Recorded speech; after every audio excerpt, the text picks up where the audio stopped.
Complex number के lecture number 14 में हम बात करने वाले हैं आर्ग्यूमेंट की। ये आर्ग्यूमेंट एक बहुत ही इंपॉर्टेंट टॉपिक है क्योंकि बहुत आसान है। बस एक ही प्रॉब्लम है, सिली मिस्टेक हो जाती है, वो भी कहाँ होती है, बस प्लस माइनस में होती है। इसलिए ध्यान देना कि हम इसको कैसे समझते हैं। चलिए हम इस आर्ग्यूमेंट को समझते हैं। तो आर्ग्यूमेंट आखिर होता क्या है, उससे पहले समझना पड़ेगा ज्योमेट्रिकली कॉम्प्लेक्स नंबर क्या रिप्रेजेंट करता है हमारे एक्सिस पर। ये कोऑर्डिनेट एक्सिस हैं, बल्कि इसको हम बोलेंगे कॉम्प्लेक्स प्लेन के कोऑर्डिनेट एक्सिस हैं, जिसको एक्स एक्सिस को रियल एक्सिस से रिप्लेस कर देते हैं और वाई एक्सिस को इमेजिनरी एक्सिस। यदि ये नाम थोड़े अजीब लग रहे हैं तो डोंट वरी, सिंपल एक्स और वाई एक्सिस की तरह ही देखो, कोई दिक्कत नहीं है, सारे क्वेश्चन सॉल्व हो जाएंगे। बस याद रखना है कि जो पॉइंट है, ये पॉइंट जो है कॉम्प्लेक्स नंबर रिप्रेजेंट करता है। यानी कॉम्प्लेक्स नंबर ज्योमेट्रिकली क्या रिप्रेजेंट करेगा, सिंपल एक पॉइंट रिप्रेजेंट करता है। और उसका जो रियल पार्ट होता है वो रियल एक्सिस यानी कि एक्स एक्सिस को रिप्रेजेंट करता है, और जो इमेजिनरी पार्ट होता है आयोटा का साथी, वो कहाँ रिप्रेजेंट करता है, इमेजिनरी एक्सिस यानी कि वाई एक्सिस को रिप्रेजेंट करता है। देन आर्ग्यूमेंट क्या होता है, तो ये जो लाइन सेगमेंट है, ऑरिजिन से जब इस पॉइंट को ज्वाइन किया जाता है, लाइन सेगमेंट ओपी आपको दिखाई दे रहा है। ये OP line segment positive direction of x axis से जो भी एंगल बनाएगा, उस एंगल को बोला जाता है आर्ग्यूमेंट ऑफ जेड। क्लियर हुआ? आर्ग्यूमेंट ऑफ जेड किसको बोलते हैं, सिंपल इस चीज़ को आर्ग्यूमेंट ऑफ जेड बोला जाता है। एक और चीज़ याद रखो जो कि मॉडुलस से रिलेटेड है, कि जेड जो कॉम्प्लेक्स नंबर है, इसका यदि मॉडुलस ले लेता हूँ तो क्या आएगा, तो ये आर की वैल्यू आ जाएगी। आर मतलब length of line segment OP, ये ज्योमेट्रिकली मॉडुलस का मीनिंग होता है। तो क्वेश्चन है सर, यदि क्वेश्चन आ गया तो हम आर्ग्यूमेंट कैलकुलेट कैसे करेंगे, समझ तो मैं तो ये आ गया, ये समझ में आ गया हमें कि आखिर ये होता क्या है, बट इसको कैलकुलेट कैसे करते हैं ये हमें समझने की ज़रूरत है। तो देखो मैं बहुत आसानी से बताता हूँ। सबसे पहले हमें क्या करना है, ये थीटा निकाल देना है। थीटा कैसे निकालोगे, सिंपल परपेंडिकुलर अपॉन बेस पता होता है, तो हम लिखेंगे tan theta is equal to क्या हो जाएगा, वाई अपॉन एक्स। अब सर ये लिख देते हैं, लेकिन पता है कभी कभी ना गलती हो जाती है। क्या गलती हो जाती है, जैसे मैंने बोला प्लस माइनस की मिस्टेक होगी, क्योंकि अभी पॉइंट तो फर्स्ट क्वाड्रेंट में दिखाई दे रहा है, एक्स और वाई दोनों पॉजिटिव हैं, पर जब सेकंड थर्ड फोर्थ में होते हैं तब ज़्यादा प्रॉब्लम आ जाती है। तो इसलिए हमें क्या करना है, मैंने एक और चीज़ किया, माइनस प्लस का मुझे प्रॉब्लम नहीं चाहिए, तो मैंने क्या लगा दिया, मॉडुलस लगा दिया। अब भी एक प्रॉब्लम होती है कि समझ में नहीं आता वाई क्या है, एक्स क्या है, इसलिए इसको मैं एक जनरलाइज वे में लिखना चाहता हूँ।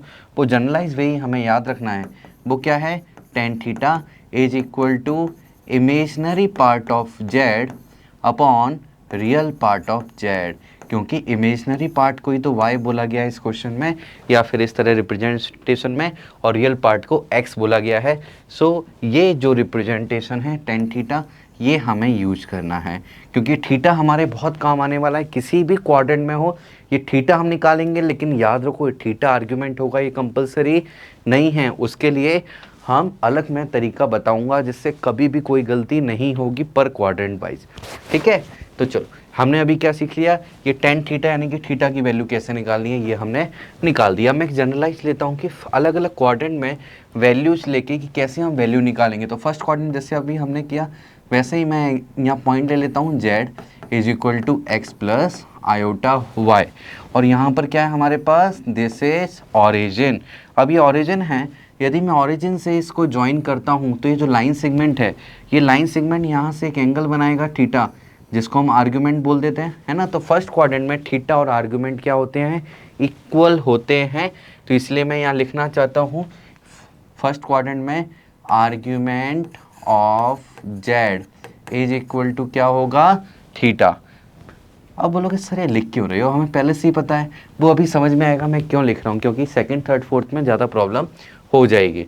अब मैं सेकंड क्वाड्रेंट में ले लेता हूँ जेड, तो सपोज मैंने जेड यहाँ लिया और मैं इसको minus X plus iota Y के फॉर्म में रिप्रेजेंट करना चाहता हूँ।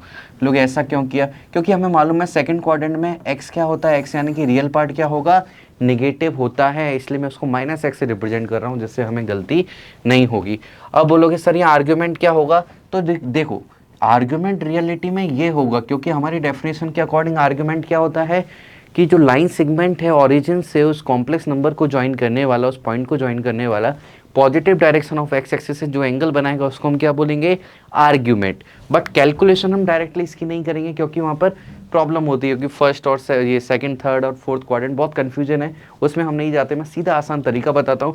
मैंने क्या बताया, सबसे पहले मुझे थीटा निकालना है। अब ये थीटा कैसे निकालेंगे सेकंड क्वाड्रेंट में, तो बस ये देखो एक्स एक्सिस पर ये लाइन सेगमेंट एक्यूट एंगल कहाँ बना रहा है, पॉजिटिव से या निगेटिव से, तो हम बोलेंगे यार निगेटिव से, यहाँ थीटा आसानी से बन रहा है, एक्यूट एंगल बन रहा है, तो मैं ये थीटा कैलकुलेट करूँगा। बोलो सर यहाँ थीटा यहाँ से कैलकुलेट करेंगे तो आर्ग्यूमेंट यहाँ से कैसे आ जाएगा, positive direction of x axis से आ जाएगा, डोंट वरी, वो मैं तरीका बता दूँ। बट थीटा हमेशा क्या लेना है, हमें एक्यूट एंगल लेना है, नहीं तो माइनस प्लस की गलती होगी ही होगी डेफिनेटली। फिर हमने सीखा था यहाँ पर टेन थीटा कैसे निकालते हैं, imaginary part of Z upon real part of Z, इस तरीके से हम टेन थीटा निकाल देंगे।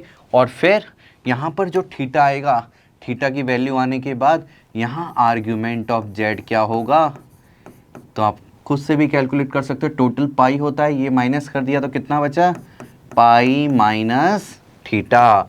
तो हम थीटा निकालेंगे और उसको पाई में से माइनस कर देंगे, तो हमारा आर्ग्यूमेंट बताओ आएगा या नहीं आएगा, यस डेफिनेटली आएगा। ओके चलो अब हम थर्ड क्वाड्रेंट की बात करते हैं। यहाँ पर हमारा जेड है थर्ड क्वाड्रेंट में, मान लिया दिस इज जेड। यहाँ एक्स और वाई दोनों ही निगेटिव होने वाले हैं, तो हमने दोनों को निगेटिव कर दिया, मैंने इसको ऐसे ज्वाइन कर दिया। अब बताओ यहाँ पर सबसे पहले थीटा कहाँ लिया जाएगा, एक्स एक्सिस से, वाई एक्सिस से नहीं लेना है, ध्यान रखना, एक्स एक्सिस से, वो भी एक्यूट, ये वाला ऑप्टिस होगा, इसलिए मैं यहाँ पर लेना पसंद करूँगा। दिस इज थीटा, ये थीटा आ गया। अब एक और क्वेश्चन है, मैं आर्ग्यूमेंट कहाँ से लूँगा, क्योंकि argument positive direction of x axis से लिया जाता है। अब यहाँ से मेरे पास दो ऑप्शन है, या तो मैं आर्ग्यूमेंट यहाँ से लेके यहाँ पर ले सकता हूँ, बट ये एंगल ना पाई से बड़ा, यानी कि 180 डिग्री से बड़ा आ जाता है। तो हमें ना क्वेश्चन में एक्चुअली प्रिंसिपल आर्ग्यूमेंट की वैल्यू दी जाती है। बोलोगे प्रिंसिपल आर्ग्यूमेंट क्या होता है, तो ये जो आर्ग्यूमेंट है, तो आपको नोट करना है कि आर्ग्यूमेंट इसकी रेंज होती है। क्या रेंज होती है इसकी रेंज होती है जो ऑफिशियली बताई गई है। यहाँ ओपन इंटरवल आएगा -180 डिग्री से लेकर प्लस का 180 डिग्री, यानी कि, और इसको क्या बोल सकते हो, -पाई से लेकर प्लस पाई, इसके बीच में ही हमें आर्ग्यूमेंट की वैल्यू देनी होती है।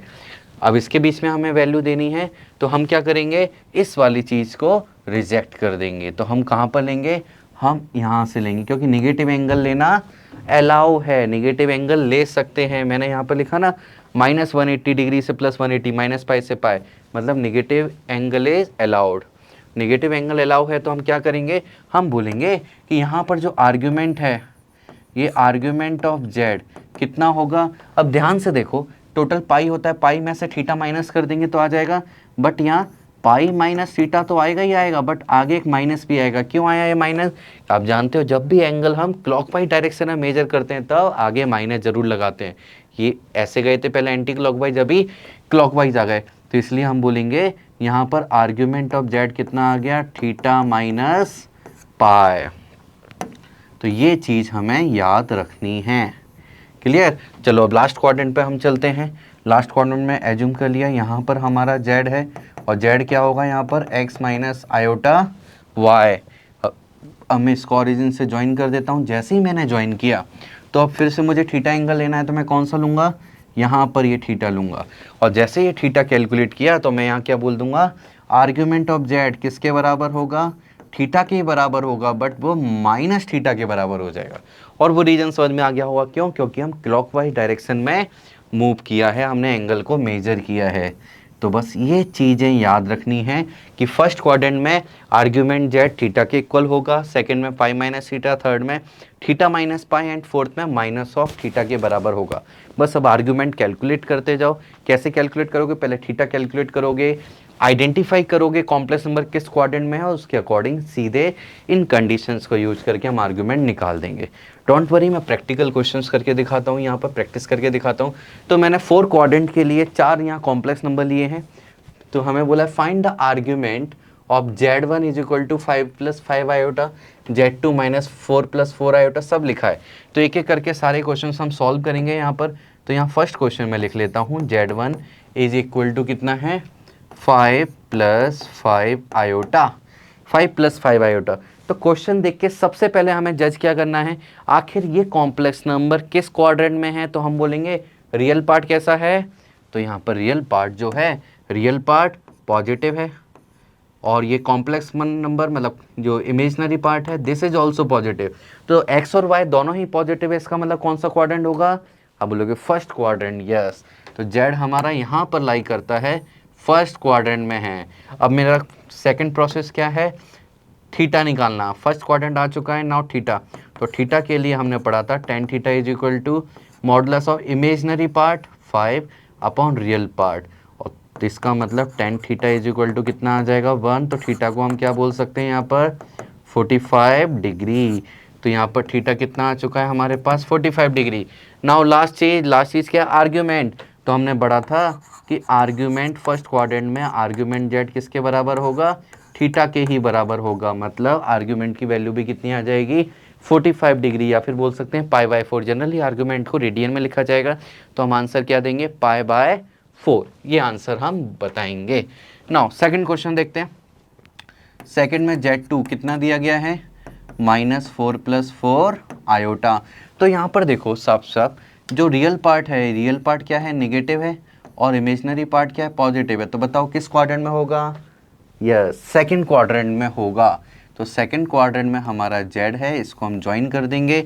अब क्या निकालना है, अगेन सेकंड स्टेप क्या करना है, थीटा निकालना है। तो थीटा निकालने के लिए मैं फिर से क्या करूँगा, tan theta is equal to यहाँ 4/-4 मॉडुलस। यस मॉडुलस इसलिए लगाया था जिससे कि क्या हो जाए, माइनस हमें परेशान ना कर पाए। ये कितना आ जाएगा हमारे पास π/4, थीटा π/4 आ गया। नाउ आर्ग्यूमेंट की बारी है। तो आर्ग्यूमेंट ऑफ Z कितना आएगा, ये आएगा π-θ, मतलब π-π/4, जिसका आंसर हम क्या लिख देंगे 3π/4। तो इसका आर्ग्यूमेंट क्या आ गया Z2 का 3π/4। ये आर्ग्यूमेंट आ चुका है। क्लियर, मैं इसको यहाँ मेंशन भी करूँ, this is Z1, this is Z2। चलिए अब थर्ड पर चलते हैं। थर्ड हमें क्या दिया है, Z3 is equal to -3 iota. इसके बारे में बोला गया है। तो मैं क्या करूँगा, फिर से पहले क्वाड्रेंट कैलकुलेट करूँगा। तो क्वाड्रेंट में दिख रहा है x और y दोनों ही कैसे हैं, नेगेटिव हैं। x एक्सिस और y एक्सिस, या बोलो x coordinate y coordinate, real part और इमेजिनरी पार्ट दोनों ही नेगेटिव है। मतलब थर्ड क्वाड्रेंट में है हमारा Z3 हमारा थर्ड क्वाड्रेंट में है। थर्ड क्वाड्रेंट में हमें पता चल गया। तो मैं क्या निकालूंगा यहाँ पर, टेन थीटा निकालूंगा। तो tan theta is equal to -3/-3, फिर से मॉडुलस, ये वैल्यू फिर से बना गई। थीटा इज इक्वल टू फिर से क्या आ गया π/4। तो ये π/4 आ चुका है। नाउ लास्ट स्टेप क्या है, आर्ग्यूमेंट निकालना है मुझे। So argument of Z is equal to क्या होता है, थीटा माइनस पाई, मतलब π/4 माइनस पाई। तो इसलिए फाइनल आंसर कितना मिलेगा -3π/4। ये मेरा आर्ग्यूमेंट ऑफ Z आ जाएगा, या फिर एग्जैक्टली बोलना चाहिए Z3, this is Z2, this is argument of Z1। Last part बचा हुआ है Z4। तो Z4 की हम यदि बात करते हैं, वो क्या है 2 - 2 आयोटा। अब ये 2 - 2 आयोटा जो है, तो हमें दिख रहा है इसका रियल पार्ट कैसा है पॉजिटिव, और इमेजिनरी पार्ट कैसा है नेगेटिव। और ऐसा कहाँ पर होता है, ये फोर्थ क्वाड्रेंट में होता है। इसका मतलब Z4 हमारा फोर्थ क्वाड्रेंट में अवेलेबल है। अगेन हमें क्या करना है, स्टेप टेन थीटा निकालना है। तो tan theta is equal to कितना आ जाएगा -2/2, फिर से मॉडुलस लगा दिया, जो कि वैल्यू हमें फिर से बना जाएगी। तो थीटा अगेन क्या आ जाएगा π/4। तो एक चीज़ आप लोग यहाँ देख सकते हो कि बार बार कभी यहाँ पर माइनस, यहाँ माइनस, यहाँ माइनस, यहाँ कोई माइनस नहीं है, तो गड़बड़ हो सकती है। तो इसलिए हमने पहले से क्या डिफाइन कर दिया, हमें मॉडुलस लेना है, जिससे कि कोई गलती हो ही नहीं सकती। अब लास्ट निकालेंगे हम आर्ग्यूमेंट। तो फोर्थ क्वाड्रेंट में जो आर्ग्यूमेंट होगा, आर्ग्यूमेंट ऑफ Z4 किसके बराबर होता है -θ। थीटा कितना है π/4, तो इसलिए आंसर आ जाएगा -π/4। तो आई होप आपको समझ में आया होगा आर्गुमेंट क्या होता है, कैसे कैलकुलेट करते हैं। हमने पहले यहाँ पर ज्योमेट्रिकली देखा, इसको समझा, आखिर ये फॉर्मूले कैसे बने, और इन सबको अप्लाई किया प्रोसेस में। पहला स्टेप क्या होता है प्रोसेस का, कि हमें आइडेंटिफाई करना है क्वाड्रेंट। सेकंड स्टेप थीटा निकालना है, एंड थर्ड स्टेप थीटा की हेल्प से हमें आर्ग्यूमेंट निकाल देना है। आई होप समझ में आया होगा। Thank you.